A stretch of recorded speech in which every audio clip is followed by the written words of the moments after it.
And welcome back to एडी सोल। I hope आप सब बहुत अच्छे होंगे and welcome to yet another session of our international relations.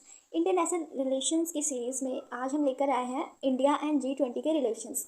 यहाँ पर G20 हमारे लिए बहुत इंपॉर्टेंट हो जाता है एग्जाम पर्सपेक्टिव से, बिकॉज फॉर नाउ अभी के लिए हम सबसे इम्पॉर्टेंट इसको क्यों मान रहे हैं, बिकॉज जो इसके समिट्स हैं 2023 के जो समिट्स हैं उसके वो इंडिया में होने वाले हैं।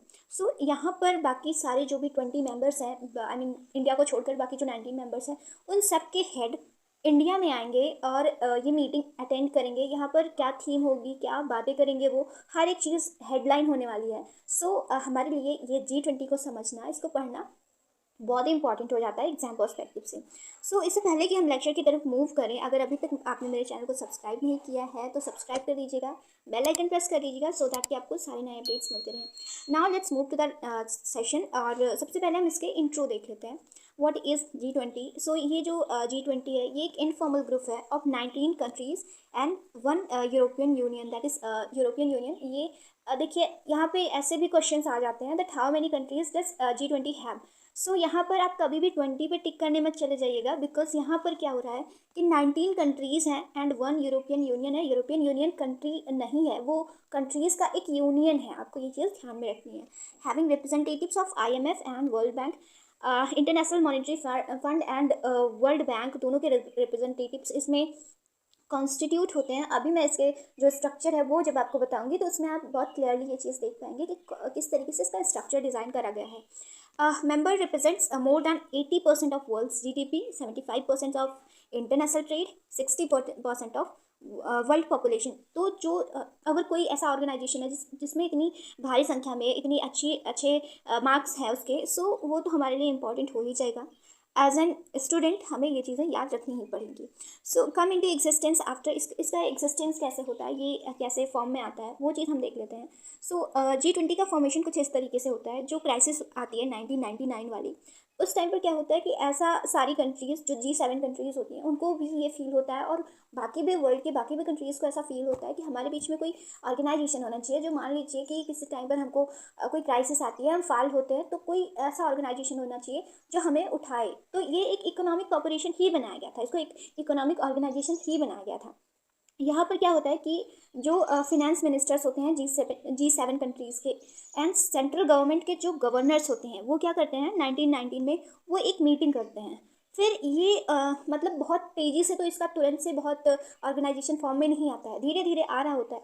बट जब 2008 में फाइनेंशियल क्राइसिस एक बार फिर से आती है, वर्ल्ड एक बार फिर से फाइनेंशियल क्राइसिस झेलता है, तो उसे ये समझ में आता है कि ये जो भी हम कंट्रीज़, ये जो भी हम ऑर्गेनाइजेशन बना रहे हैं G20 का, इसे हमें कंप्लीट कर लेना चाहिए एंड हमें इसको एक रेगुलर तरीके से चलाना चाहिए। और यहीं पर इसी ईयर ये चीज़ डिसाइड होती है दैट कि जो भी लीडर्स हैं इसके, मीन्स जो भी G20 मेंबर्स हैं या फिर जो ये इकोनॉमीज़ हैं, G20 इकोनॉमीज़ हैं, इन सबको एक बारी, कम से कम एक बारी इनके हेड्स को मिलना चाहिए और टाइम टाइम पर इनके जो फाइनेंशियल मिनिस्टर्स हैं या फिर जो भी सेक्रेटरीज़ हैं उनको आपस में मीटअप करना चाहिए एंड जो भी प्रॉब्लम्स आ रहे हैं मीन्स प्रिवेंशन, उनका प्रिवेंशन पहले से इनको करे रहना चाहिए। कोई भी क्राइसिस आती है उससे पहले इनको तैयार रहना चाहिए उससे कूप करने के लिए।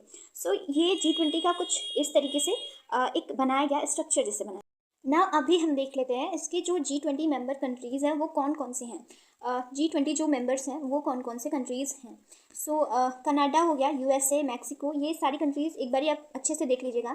एंड यहाँ पर ये भी है कि कौन सी कंट्रीज़ ऐसे हैं जो डेवलप्ड हैं और कौन सी कंट्रीज़ ऐसे हैं जो अभी इमर्जिंग इकोनॉमीज़ हैं। लाइक जितने भी इसमें कंट्रीज़ हैं सारे के सारे तो डेवलप्ड हैं नहीं, तो कुछ इमर्ज कर रहे हैं अभी और कुछ डेवलप्ड हो चुके हैं, कुछ डेवलपिंग हैं, ऐसा चल रहा है। सो ये कुछ 20 मेंबर्स हैं। And one more thing that is important to mention here that is Spain and Netherlands तो उतना इंपॉर्टेंट नहीं है, बट स्पेन एक ऐसी कंट्री है जो कि इसका मेंबर नहीं है, बट एनुअली हर एक साल वो आती है, इनके समिट्स जहाँ भी हेड होते हैं उसे रेगुलरली वो अटेंड करते हैं। स्पेन, दैट इज़ स्पेन, आप याद रखिएगा स्पेन। ऐसे क्वेश्चंस आते हैं कि कौन सी कंट्री है जो कि मेंबर नहीं है फिर भी वो इसके जितने भी मीटिंग्स होते हैं, जितने भी समिट्स होते हैं उसको अटेंड करती हैं। एंड ये जो भी कंट्रीज़ हैं आप एक बार ध्यान से देख लीजिएगा, स्क्रीनशॉट लेकर आप रख सकते हैं सो दैट कि आप जब भी चाहें वो देख सकते हैं। आफ्टर दैट वर्किंग पे हम आ जाते हैं। दैट ये जो G20 ऑर्गेनाइजेशन है, इसकी वर्किंग कैसे कैसे ये वर्क करता है। सो इसको हम जब भी इसका वर्किंग देख रहे होते हैं तो इसको अगर हम 2 ट्रैक्स में डिवाइड कर दें तो वो बेटर होगा हमारे लिए समझने के लिए। फर्स्ट ट्रैक क्या होता है, ये फाइनेंशियल ट्रैक होता है। यहाँ पर क्या होता है, जितने भी मीटिंग्स जो होते हैं G20, जितने भी मीटिंग्स ट्रैक 1 के अंडर आते हैं, वो सारे क्या होते हैं कि यहाँ पर जो फिनेंस मिनिस्टर्स होते हैं और सेंट्रल बैंक गवर्नर्स जो होते हैं, और या फिर उनके डिप्टीज़ भी इसमें इंक्लूड करे जा सकते हैं। इट मीन्स 3 चीज़ें हो गई, फिनेंस मिनिस्टर्स हो गए, ओके, फिर सेंट्रल बैंक गवर्नर्स हो गए। आफ्टर दैट जो उनके डिप्टीज़ हैं वो भी इसमें इंक्लूड करे जा सकते हैं। और इसका जो फोकस होता है वो मेनली होता है मॉनेटरी एंड फिजिकल इशूज़ पर, फाइनेंशियल रेगुलेशंस जो भी होते हैं उस पर बेस्ड होते हैं। आफ्टर दैट जो सेकंड ट्रैक आता है उस पर हम जब देखते हैं, सो सेकंड ट्रैक में क्या होता है, ये शेरपा बेस्ड ट्रैक होता है। यहाँ पर क्या चीज़ें हो रही हैं, यहाँ पर एक को हर एक जो भी कंट्री है वो किसी अपने एक अच्छे जो भी फाइनेंशियली जो अच्छे फाइनेंशियल का जो अच्छा सा नॉलेज रखते होंगे उनको एक शेरपा बना के दे दिया जाएगा कि हमारी तरफ से ये लीड करेंगे for that for that year. वो जो भी इंसान को बोल देंगे कि हमारी तरफ से ये शेरपा है, इट मीन्स वो लीड कर रहे हैं उस कंट्री को उस ईयर के लिए। लाइक जो अर्जेंटीना का G20 हुआ था समिट, उसमें हमारे यहाँ से श्री शक्तिकांत दास जी थे। सो ऐसे ही अलग अलग कंट्रीज अपना अपना किसी ना किसी का साथ शेरपा डिसाइड करके दे देते हैं ये ऑर्गेनाइजेशन को। फिर इसमें क्या होता है कि इन चीज़ों पे फोकस करा जाता है, ये हमारे लिए इंपॉर्टेंट है। यहाँ पर पॉलिटिकल इंगेजमेंट, एंटी करप्शन जैसी चीज़ें, या फिर डेवलपमेंट, एनर्जी, इन सब से रिलेटेड चीज़ें होती हैं। से ना कंफ्यूज नहीं होइएगा, ये ज़्यादा कुछ अलग नहीं होते, हमारे आपकी तरह इंसान ही होते हैं। वो क्या करते हैं कि वो अपने लीडर के बिहाफ पर उस कंट्री को रिप्रेजेंट करते हैं। लाइक कोई भी कंट्री है, हमारी कंट्री है इंडिया, तो मोदी जी के बिहाफ पर मोदी जी ने किसी को बोल दिया, पीएम मोदी ने किसी को बोल दिया that you have to represent our country, वो उनके बिहाफ पर रिप्रेजेंट करेंगे उस कंट्री को, एंड वहाँ पर जो भी प्लान्स बनाने होंगे वो बनाएंगे, गाइड करेंगे अपने जो भी डेप्यूटीज़ हैं उनको, एंड जो भी लॉज आएंगे उनको इम्प्लीमेंट करेंगे। ये सारे उनके काम होते हैं। Now let's discuss about G20 presidencies. इसके जो प्रेसिडेंसीज होते हैं वो कैसे कौन सा कंट्री हेड करता है।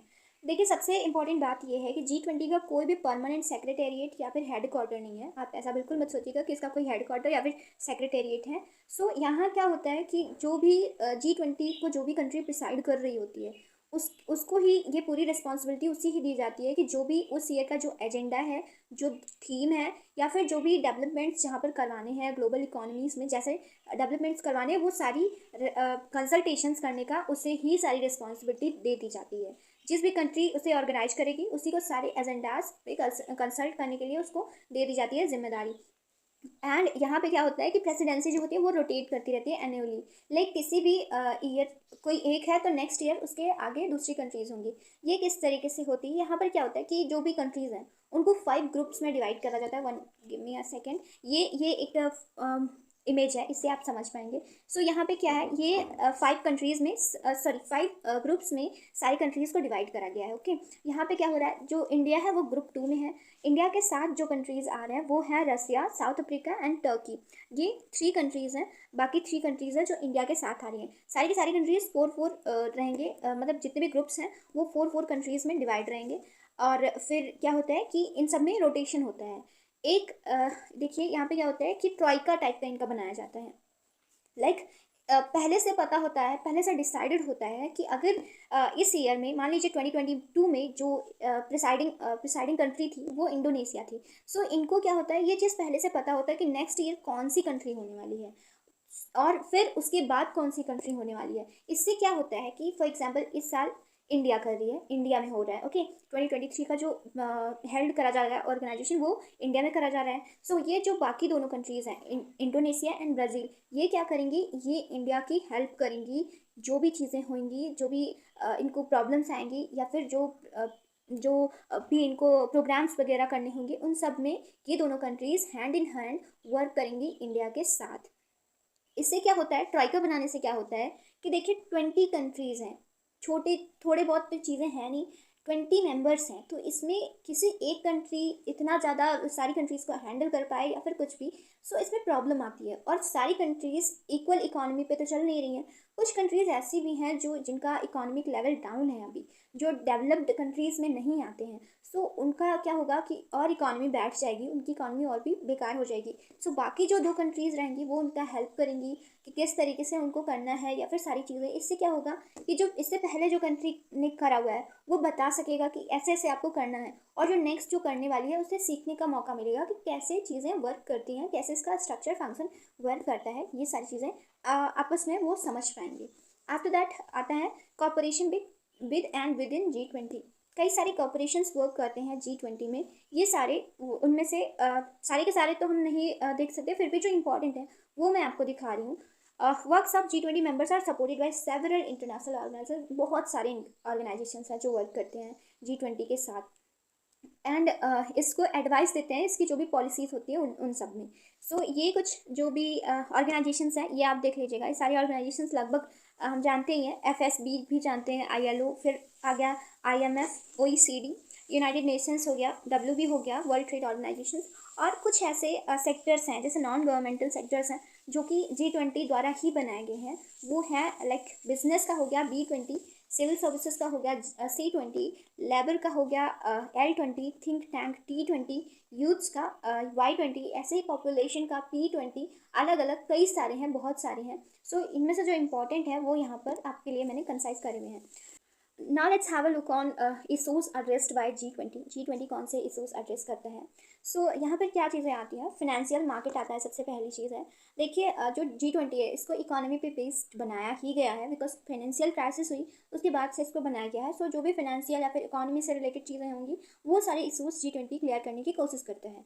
Inclusive entrepreneurship, tax and fiscal policy, anti terrorism, ये इंपॉर्टेंट हो जाता है, इकोनॉमी से भी रिलेट करता है, बिकॉज टेररिज्म जहाँ भी जाता है वो उस कंट्री को हिला डालता है। सो ये इंपॉर्टेंट हो ही जाता है। Trade 2030 agenda for sustainable development, agriculture, employment, energy, advancement of women in job market, फिर global health, climate change, fight against corruption, ये सारी चीज़ें से डील करता है G20। नेक्स्ट आ जाता है हमारे लिए इंडियाज़ प्रायोरिटीज़ इन G20। अब इंडिया हेल्प तो कर रहा है, 2023 का जो G20 समिट है वो हेल्प तो कर रहा है। इस टाइम पर इंडिया को क्या चीज़ें प्रायोरिटी पे रखनी चाहिए वो हमें देखना चाहिए। Checking tax evasion to fight corruption. देखिए टैक्स फिलहाल तो पिछले 2 सालों से काफ़ी बेहतर टैक्स कलेक्शन में गवर्नमेंट वर्क कर रही है। सो ये सारी चीज़ें उसको सुधारनी चाहिए। फाइट करप्शन के खिलाफ उसे फाइट भी करना चाहिए, बिकॉज 20 बाकी सब 19 मेंबर्स आएंगे, वो यही सब चीज़ें तो चेक करेंगे कि ये इंडिया किस तरीके से डेवलप कर रहा है, क्या चीज़ें बेटर हो रही हैं या नहीं हो रही हैं। टेरर फंड्स उसको चेक करनी चाहिए जो भी जा रहे हैं, टेररिस्ट को जो भी फंड्स जा रहे हैं। कटिंग द कॉस्ट ऑफ रेमिटेंशियस, बहुत इंपॉर्टेंट चीज़ हो जाती है। रेमिटेंशंस जो भी आते हैं बाहर से हमारी कंट्री में, उस पर कितने कॉस्ट लग रहे हैं ये भी मैटर रखते हैं। जब भी हम किसी भी और कंट्री की करेंसी को इंडियन में चेंज करते हैं, इंडियन रुपया में चेंज करते हैं, तो कितने कॉस्ट आते हैं चेंज करने का, ये मैटर रखता है। After that market access to for key drugs, जो इंपॉर्टेंट ड्रग्स हैं मीन्स मेडिसिन वगैरह चीज़ें होगी। सो इसके लिए मार्केट एक्सेस मिलना चाहिए इंडिया को, ये सारी चीज़ें इंडिया को ध्यान देनी चाहिए। और जो पेरिस एग्रीमेंट हुआ था उसको इसको ऐसा चाहिए कि इंडिया को फुल इम्प्लीमेंट करे इंडिया में, सो दैट कि वो जो भी अचीव करना चाहता है वो अचीव कर सके। ना अचीवमेंट्स ऑफ G20, G20 के अभी तक के जो भी अचीवमेंट्स रहे हैं वो हम देख लेते हैं। सो जो पहली चीज़ जो इंपॉर्टेंट हो जाती है वो होती है कि अचीवमेंट, बहुत बड़ा अचीवमेंट ये है कि G20 में फ्लेक्सिबिलिटी है। जितने भी कंट्रीज़ हैं वो प्रॉम्प्ट डिसीजन ले सकते हैं, या फिर जो भी नए चैलेंजेस आते हैं वो साथ में बैठ के उस पर डिस्कस करते हैं। जिसका जो भी जिसका जो भी कहने का मन होता है, जो भी जिसका पॉइंट ऑफ व्यू होता है, वो सबके पॉइंट ऑफ व्यू सुने जाते हैं। ये फ्लेक्सिबिलिटी है वहाँ पे, ये सारे ऑर्गेनाइजेशंस में मिलना बहुत रेयर चीज़ होती है। फिर आता है coordinate actions by strengthening the international financial regulatory system. यहाँ पर क्या होता है कि ये जो भी इंटरनेशनल फाइनेंशियल रेगुलेटरी सिस्टम है, यहाँ पर ये बेटर कोऑर्डिनेशन कर रहे हैं, बाकी सारे जो भी ऑर्गेनाइजेशंस हैं उनसे बेटर यहाँ पे इनका कोऑर्डिनेशन हो रहा है बिटवीन द कंट्रीज़। नेक्स्ट है facilitated and increase in lending from multilateral development banks. ये इसका एक मेजर अचीवमेंट जिसे हम बोल सकते हैं ये है, बिकॉज यहाँ पे क्या होता है, क्विक डिप्लॉयमेंट होता है। जो भी अगर किसी भी कंट्री को इमरजेंसी फंडिंग चाहिए, या फिर 2008 में ही क्या हुआ था कि इमरजेंसी फंडिंग काफ़ी सारी कंट्रीज़ को चाहिए थे, बिकॉज ग्लोबल फाइनेंशियल क्राइसिस थी। सो उस टाइम पर ये चीज़ बहुत ही अच्छे से वर्क करा था G20 ने, कि सारी कंट्रीज़ जिनको भी ज़रूरत थी उनको फंडिंग प्रोवाइड कराया था, जिस भी तरीके की जिनको हेल्प चाहिए थी वो सारी उनको मिली थी। और इंटरनेशनल फाइनेंशियल इंस्टीट्यूशंस में रिफॉर्म्स लाना भी एक बड़ी इसकी अचीवमेंट है, बिकॉज हम देख रहे हैं, हमने भी पीछे देखा कि क्या है, यहाँ पर IMF भी है, वर्ल्ड बैंक भी है इसमें। सो ये सब जो इंस्टीट्यूशंस हैं इनमें रिफॉर्म्स ला रही है G20, और एक बेटर बनाने की कोशिश भी कर रही है, एक बेटर इंस्टीट्यूशन बनाने की कोशिश भी कर रही है। सो फिर आता है better communication as well as decision making. यहाँ पर क्या होता है, कंसेंसस के बेसिस पर होता है डिसीजन मेकिंग, बट बहुत ही आई मीन काफ़ी डेमोक्रेटिक तरीके से होता है यहाँ पर चीज़ें, डिसीजन मेकिंग वगैरह हर एक कंट्री को यहाँ पर तवज्जो दी जाती है। सो ये खुद को बेटर बनाने का एक तरीका है G20 को, ये भी एक इसका अचीवमेंट ही है, बिकॉज सारी हम ऑर्गेनाइजेशन अभी तक का पढ़ते आए हैं, वहाँ पे ऐसा यही एक चैलेंज होता है सब सारी कंट्रीज़ के लिए, सारी ऑर्गेनाइजेशंस के लिए, कि अपने जो ऑर्गेनाइजेशन है उसमें एक डेमोक्रेसी लाना, सारे हर किसी को काउंट करना, हर एक कंट्री को काउंट करना, ये इंपॉर्टेंट होता है। After that they have adopted Rome declaration. ये क्या होता है कि G20 रोम डिक्लेरेशन उसने अडॉप्ट कर लिया है। एंड यहाँ पर ऐसा नहीं है कि सिर्फ फाइनेंशियल लेवल पर ही चीज़ें चल रही हैं, यहाँ पर क्लाइमेट चेंज की भी बातें हर एक बारी जो भी हमारा अटलस है उसको चेंज करने का काफ़ी ज़्यादा ये कोशिश कर रहे हैं। जो भी अभी हमारा जो मैप आता है कि यहाँ पे इतना ज़्यादा पॉपुलेशन या फिर कार्बन एमिशन, ये सारी चीज़ें, सो ये सारी चीज़ें कट ऑफ करने की बहुत ही ज़्यादा कोशिश कर रही है G20। और ऐसा हम होप कर सकते हैं कि शायद फ्यूचर में जो भी डेटा अभी तक का है वो बेटर हो सकेगा फ्यूचर तक। 2050 तक सारी कंट्रीज़ ने एक टारगेट रखा हुआ है नो कार्बन एमिशन का, सो वो शायद कंप्लीट कर ले ये G20। सो चैलेंजेस क्या क्या हैं G20 के सामने, ये भी हम एक बार देख लेते हैं। No enforcement mechanism. यहाँ पर क्या हो रहा है कि कोई इन्फोर्समेंट मैकेनिज्म वर्क नहीं करता है। डिसीजन मेकिंग तो सबके बीच में हो जाती है, और लाइक इनका कोई ऐसा मेजरेबल टारगेट ये नहीं बना पा रहे हैं, जिसे कि वो बना ले तो उसके बाद उतनी चीज़ें सारी कंट्रीज़ को करना है, थोड़ा स्ट्रिक्ट नहीं हो पा रहा है कुछ ज़्यादा, ये चीज़ें काफ़ी ज़्यादा फ्लेक्सिबल हो चुकी हैं। No legally binding. ये क्या हो रहा है यहाँ पे कि लाइक डिक्लेरेशंस अलग अलग आते रहते हैं, कल्मिनेट करते रहते हैं, डिस्कशंस होते रहते हैं कंसेंसस के बेसिस पे, बट इनका कोई भी इन जो डिक्लेरेशंस हैं उनमें कोई लीगली बाइंडिंग नहीं है। ये सिर्फ और सिर्फ एक एडवाइजरी एंड कंसल्टेटिव ग्रुप रह गया है। G20 जो है वो बस एक कंसल्टेटिव ग्रुप रह गया है जिसमें कि 20 मेंबर्स हों। सो इसको ये एक चैलेंज है कि यहाँ पर कुछ तो स्ट्रिक्टनेस लाएं, सो डैट कि उनको लीगली कुछ बना सकें कि ऐसा करना ही करना होगा। लाइक इतना कार्बन एमिशन हो रहा है तो इसको सारी कंट्रीज़ को फॉलो करना ही होगा कि कम करें वो carbon emission. After that polarisation of interest. यहाँ पर क्या हो रहा है कि अलग अलग कंट्रीज़ जो है वो अपना अपना इंटरेस्ट पकड़ के लेके बैठे हुए हैं। For example Russia and Ukraine presidents are invited. जो 2022 का समिट हुआ था वो रसिया एंड यूक्रेन के वहाँ पे प्रेसिडेंट को इनवाइट करा गया था, बट US क्या कर रहा था कि वो यहाँ पे ये बोल रहा था कि रसिया को यहाँ पे नहीं आने देना चाहिए, बिकॉज ये जो रसिया यूक्रेन के साथ अपना कॉन्फ्लिक्ट्स वगैरह कर रहे हैं इनको हमें बाइकॉट देना चाहिए। यहाँ पर EU और US क्या बोल रहे थे कि रसिया इतना कुछ कर रहा है यूक्रेन में, काफ़ी ज़्यादा वहाँ पे तबाही मचा रहा है, तो दैट्स वाई इसको एक सज़ा मिलना चाहिए और इसको हमें बाइकआउट कर देना चाहिए अपने समिट से। फिर क्या चीज़ आती है, चाइनाज स्ट्रैटेजिक राइज, या फिर चाइना राइज कर रहा है स्ट्रेटेजिकली, लाइक BRI जैसी चीज़ें वो ला रहा है। फिर नाटोज expansion and Russian territorial aggression. ये लाइक जो रसिया कर रहा था पहले जॉर्जिया एंड क्रीमिया में, एंड नाउ जो रसिया और यूक्रेन के बीच में कॉन्फ्लिक्ट चल रही है जिसको 1 साल से ज़्यादा हो गए हैं। सो ये सारी चीज़ें जो हैं वो पोलराइज कर रही हैं हमारी G20 को। ये सारी चीज़ें जो है वो उसका जो भी वर्किंग सिस्टम है उसको ख़राब कर रही हैं। दैट्स वाई इसके क्रिटिक्स अब इसे G20 ना बोल के अब इसे G0 बोलने लगे हैं। जो भी कंट्रीज़ इसमें इंक्लूड नहीं करे गए हैं वो कंट्रीज़ क्या बोलते हैं, ये G20 अब G20 नहीं रह गया है, ये G0 हो चुका है। इसको ये इम्पॉर्टेंट हो जाता है G0। ये जो टर्म है इसको सबसे पहले एक पॉलिटिकल एक्टिविस्ट ने दिया था, इयान ब्रेमर ने दिया था, एवरी नेशन फॉर इटसेल्फ को डिनोट करने के लिए। बिकॉज यहाँ पे क्या है कि सारी कंट्रीज़ खुद के लिए फाइट कर रहे हैं, जो भी कंट्रीज़ हैं वो खुद के लिए फाइट कर रहे हैं, वो एक दूसरे के लिए फाइट कर ही नहीं रहे हैं, ये चीज़ को दिखाने के लिए। बिकॉज फिर भी जो ये G7 ब्रिक्स, ये सारे जो कंट्रीज़ हैं, या फिर P5 जो है UNSC के परमानेंट मेंबर्स, ये सब फिर भी बाकी सबके लिए बारे में सोचते हैं। बट G20 में क्या हो रहा है कि पोलराइज हो रहा है, सारे कंट्रीज सिर्फ अपने फ़ायदे के बारे में सोच रहे हैं। आफ्टर दैट फ्यूचर पर्सपेक्ट्स देख लेते हैं हम G20 के क्या है। Effective global governance like G20 is essential in present scenario. इसे एक इफेक्टिव ग्लोबल गवर्नेंस के तरीके से निकल के आना चाहिए, बिकॉज इतनी सारी कंट्रीज़ हैं। सो इनको ऐसा बनाना चाहिए कि कोई भी प्रॉब्लम आए इनके बीच में वो ये खुद से रिसॉल्व कर सकें, ना कि हमेशा मतलब इंटरनेशनल कोर्ट्स में जाना पड़े, ऐसा ना करना पड़े इन्हें, ये खुद से सॉल्व कर सकें जो भी इनके बीच में इशूज़ आए थ्रू डायलॉग्स एंड डिप्लोमेसी, ये खुद से सॉल्व कर सकें। G20 should strengthen partnership with other international organisations, जो बाकी ऑर्गेनाइजेशंस हैं उनके साथ G20 को अपनी रिलेशंस को स्ट्रेंथन करनी चाहिए। Global cooperation should be given priority over individual interest. देखिए सारी कंट्रीज पोलराइज होते जा रहे हैं, अपने अपने फ़ायदे के लिए वर्क कर रहे हैं। ये चीज़ को छोड़कर इनको कलेक्टिव इंटरेस्ट की तरफ चलना चाहिए, इंडिविजुअल इंटरेस्ट को छोड़कर कलेक्टिव इंटरेस्ट की तरफ मूव करना चाहिए। India should focus on utilising G20 summits. अब इंडिया में जब G20 समिट्स हो रहे हैं सो उसे जो भी ट्रेड बैरियर्स उस पर लगे हुए हैं या फिर जो सैंक्शंस लगे हुए हैं वो उस चीज़ को उसको अपने साइड से हटवाना चाहिए और ख़ुद को एक पीस और कॉपरेशन वाली कंट्री के तरीके से डिनोट करवाना चाहिए सारी कंट्रीज़ के बीच में।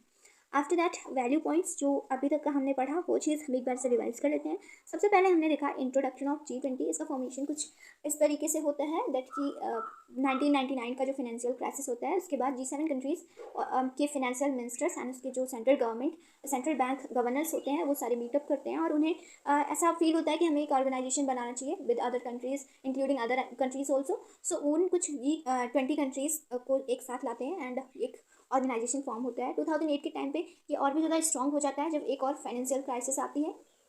आफ्टर दैट इसमें जो 20 कंट्रीज जो G20 हैं मेंबर्स, इसमें से 19 कंट्रीज़ हैं and one more that is European union. वो कंट्री नहीं है, यूरोपियन यूनियन है। फिर हमने 2 ट्रैक्स में उसके वर्किंग देखे कि किस तरीके से वो वर्किंग करता है। फर्स्ट था financial track, after that Sherpa track. G20 presidency हमने देखा ट्रॉयका के तरीके से मूव करता है। एक कंट्री पहले जो कंट्री करी रहेगी, फिर उसके बाद जो प्रेजेंट कंट्री और फिर जो उसके बाद आने वाली कंट्री है, ये तीनों कंट्रीज़ पहले से डिसाइड होती हैं और जो कंट्री हेल्ड करती है उसको बाकी दोनों कंट्रीज़ हेल्प करते हैं। ओके, फिर cooperation with and with in G20। इसमें हमने कई सारे ऑर्गेनाइजेशंस देखे जो कि G20 से रिलेट करते हुए हैं। फिर इशूज़ एड्रेस्ड बाई, हमने देखे कि क्या क्या इशूज़ हैं जो कि G20 एड्रेस करता है, जिसमें टेररिज्म भी आता है, क्लाइमेट चेंज जैसी चीज़ें एंड फाइनेंशियल क्राइसिस जैसी चीज़ें आती हैं। इंडियाज़ प्रायोरिटीज़, अब G20 जो है 2023 का वो इंडिया में हेल्ड होने वाला है, तो इंडिया एक इंपॉर्टेंट कंट्री हो जाता है। इसका फ़ायदा उठाना चाहिए और ख़ुद को एक अच्छी कंट्री की तरह पूरे वर्ल्ड में दिखाना चाहिए कि हाँ ये स्टेबल कंट्री है और यहाँ पर बाकी सारी कंट्रीज़ आके इन्वेस्ट कर सकते हैं। अचीवमेंट्स ऑफ G20 हमने देखा, जिसमें काफ़ी सारी चीज़ें हमने देखी दैट कि ये एक ऐसा ग्रुप है जहाँ पर सारी कंट्रीज़ को तवज्जो दिया जाता है, सारी कंट्रीज़ को इक्वल माना जाता है, बेटर कम्युनिकेशन हो पाता है यहाँ पर। फिर कोऑर्डिनेटेड एक्शंस होते हैं, कोई भी फाइनेंशियल रेगुलेटरी सिस्टम हो, कुछ भी हो, सो यहाँ पर ये चीज़ें होती हैं। फिर लैंडिंग के मामले में जो कि एक इसका मेजर अचीवमेंट है वो हमने देखा कि कोई भी कंट्री अगर कुछ भी लाइक इमरजेंसी फंडिंग चाहते होते हैं तो उनको ईजिली मिल सकता है यहाँ से। फिर हमने चैलेंजेस देखे, लाइक चैलेंजेस में आता है कि यहाँ पर कोई लीगल बाइंडिंग नहीं है कंट्रीज़ के बीच में। फिर नो इन्फोर्समेंट मैकेनिज्म, ये इंपॉर्टेंट है कि यहाँ पे कोई इन्फोर्समेंट मैकेनिज्म नहीं है। जो भी चीज़ें जो भी डिक्लेरेशंस करे जाते हैं वो बस कागजी तरीके से रह जाते हैं, उनको लीगल फॉर्म नहीं मिल पाता है, कोई इन्फोर्स कराने वाला नहीं है कि हाँ ये आपको करना ही करना है, ये चीज़ नहीं है। फिर पोलराइजेशन हमने देखा इंटरेस्ट का, लाइक अलग अलग कंट्रीज़ जो है वो अपने अपने एजेंडाज लेके बैठे हुए हैं, वो दूसरे के बारे में नहीं सोच रहे हैं, वो कलेक्टिव इंटरेस्ट के बारे में ना सोचकर एक इंडिविजुअल इंटरेस्ट के बारे में सोच रहे हैं।